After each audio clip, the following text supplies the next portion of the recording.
आप लोगों की कंट्रीब्यूशन जीरो है, आपका रोल भी जीरो है।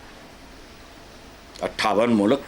वह यह है कि यूनेस्को के वर्ल्ड मेमोरी रजिस्टर में भगवत गीता को शामिल कर लिया गया है।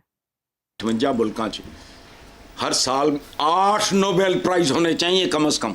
58 मुल्कों में 8। चलो इसको भी दफा करो, 4, इसको भी दफा करो, 1 कंट्रीब्यूशन।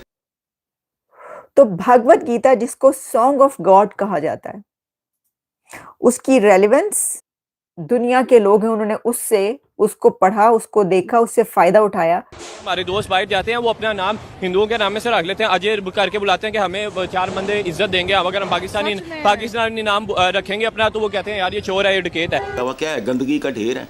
इसका मतलब है आधा ईमान तो तुम गारत करके निकले घर से।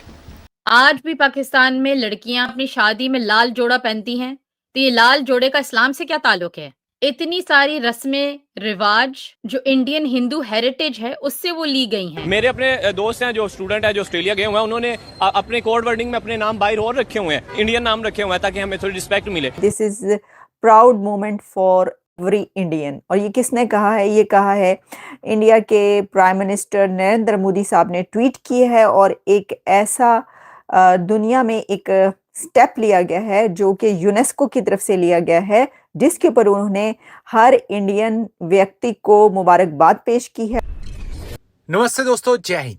हिंदुस्तान स्पेशल में आपका स्वागत है। दोस्तों, भारत के लिए एक बहुत ही बड़ी खबर आई है। यूनेस्को ने भगवत गीता और भरत मुनि के नाट्य शास्त्र को मेमोरी ऑफ वर्ल्ड रजिस्टर में शामिल कर लिया है। यह भारत की सांस्कृतिक विरासत के लिए एक महत्वपूर्ण कदम है। प्राइम मिनिस्टर नरेंद्र मोदी ने इसे भारत के लिए गर्व का क्षण बताया। उन्होंने कहा कि यह हमारी प्राचीन ज्ञान और संस्कृति को वैश्विक स्तर पर पहचान है। यूनेस्को का मेमोरी ऑफ वर्ल्ड रजिस्टर दुनिया का महत्वपूर्ण दस्तावेजी धरोहरों को बचाने और उन्हें हमेशा के लिए उपलब्ध कराने की एक कोशिश है। इस लिस्ट में शामिल होने से अतीत के इन धरोहर ग्रंथों को सुरक्षित रखने में मदद मिलेगी। भगवत गीता और नाट्य शास्त्र को यूनेस्को की memory of the world register में शामिल किए जाने पर प्राइम मिनिस्टर मोदी ने खुशी जताते हुए एक्स पर लिखा कि भगवत गीता और नाट्य शास्त्र को शामिल करना हमारी कालातीत ज्ञान और समृद्धि संस्कृति की वैश्विक मान्यता है।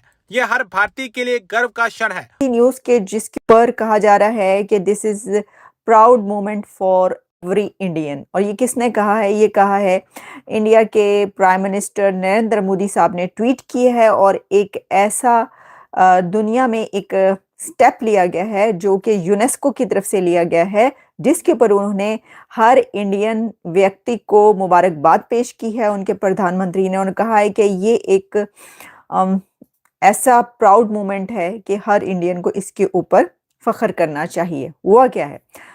वह यह है कि यूनेस्को के वर्ल्ड मेमोरी रजिस्टर में भगवत गीता को शामिल कर लिया गया है। भगवत गीता और नाट्य शास्त्र को शामिल किया गया है यूनेस्को के वर्ल्ड मेमोरी हेरिटेज में। ये एक बहुत बड़ा स्टेप है उनका, लेकिन आप ये जान लें कि ये कोई पहला स्टेप नहीं है कि इंडिया के किसी स्क्रिप्चर को शामिल किया गया हो। ये भारत की तरफ से 14th स्क्रिप्चर है जिसको वर्ल्ड मेमोरी रजिस्टर में रजिस्टर कर लिया गया।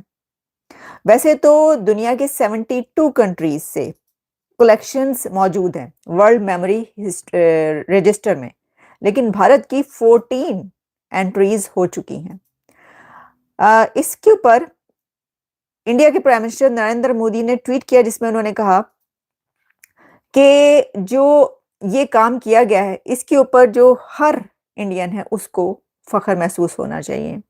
और उस पर मैं आपको बताती हूँ कि उन्होंने क्या कहा। उन्होंने कहा कि in a historic recognition of India's cultural and philosophical legacy, the Bhagavad Gita and Bharat Muni's and Natya Shastra have been inscribed in UNESCO's Memory of the World Register. A proud moment for every Indian across the world. The inclusion of the Gita and Natya Shastra in UNESCO's Memory of the World Register is a global recognition of our timeless wisdom and rich culture. The Bhagavad Gita and Natya Shastra have nurtured civilization and consciousness for centuries. Their insights continue to inspire the world. ये कहना था नरेंद्र मोदी साहब का।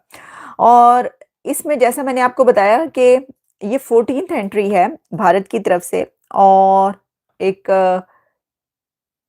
किसी भी scripture, किसी भी ancient scripture को शामिल उस वक्त किया जाता है वर्ल्ड मेमोरी रजिस्टर में कि जब उसकी अभी भी रेलिवेंस बाकी हो। तो भगवत गीता, जिसको सॉन्ग ऑफ गॉड कहा जाता है, उसकी रेलेवेंस और उसका पढ़ना और कितना ज्यादा जो दुनिया के लोग हैं उन्होंने उसको पढ़ा, उसको देखा, उससे फायदा उठाया, वो सब चीजें भी इसके अंदर शामिल होती हैं। और फिर ये कि उसकी जो तारीखी अहमियत है, ठीक है, जो हिस्टोरिक सिग्निफिकेंस है उसकी, वो भी इसके अंदर शामिल होती है। तो वो ये कह रहे हैं कि अब इसमें ठीक है, मुबारकबाद देते हैं, कॉन्ग्रेचुलेशन सब इंडियंस को, जैसे उन्होंने कहा है कि ये आपकी तरफ से जो है वो एक शामिल किया उन्होंने, और ये तो बात है अपनी जगह पर, हम इससे इनकारी नहीं है कि देखें बहुत ज़्यादा बात की जाती है, जैसे कि भागवत गीता की, उसके बारे में हमने काफ़ी बात भी की कि ये मीनिंग जो है इसका, जैसे मैंने आपको बताया कि सॉन्ग ऑफ गॉड है, और इसको एक ancient scripture, Hindu scripture that offers profound teachings on Dharma, Karma and path to light.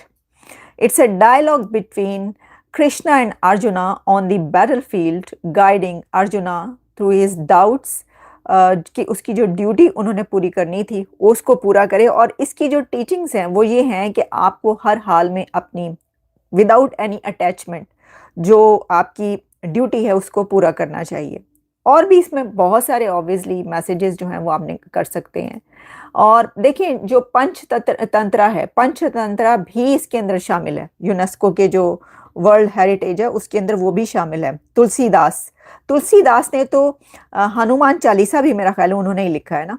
अच्छा, फिर इसमें जो हम बात कर रहे हैं नाट्य शास्त्र, उसकी हम बात करें तो कहा जाता है कि नाट्य शास्त्र जो है वो उसमें जो नॉलेज है वो craft, art, love, dance, songs, music क्या नहीं है उसके अंदर। और इसमें आपने देखा होगा कि ये जो आपको एक पिक्चर नजर आई इसके ऊपर, जो कि ये है थंबनेल पर मैंने लगाई, उसमें आप ये बात याद रखें कि ये जो स्टैचू है शिवा का, इसको एक कॉस्मिक डांस कहा जाता है, कॉस्मिक डांस ऑफ शिवा। और ये जो सरन है, सबसे बड़ी लेबोरेटरी दुनिया की, साइंस लेबोरेटरी, उसके अंदर जो एक बहुत बड़ा स्टैचू है वो डांसिंग शिवा का है, जिसको कि कॉस्मिक डांस कहा जाता है।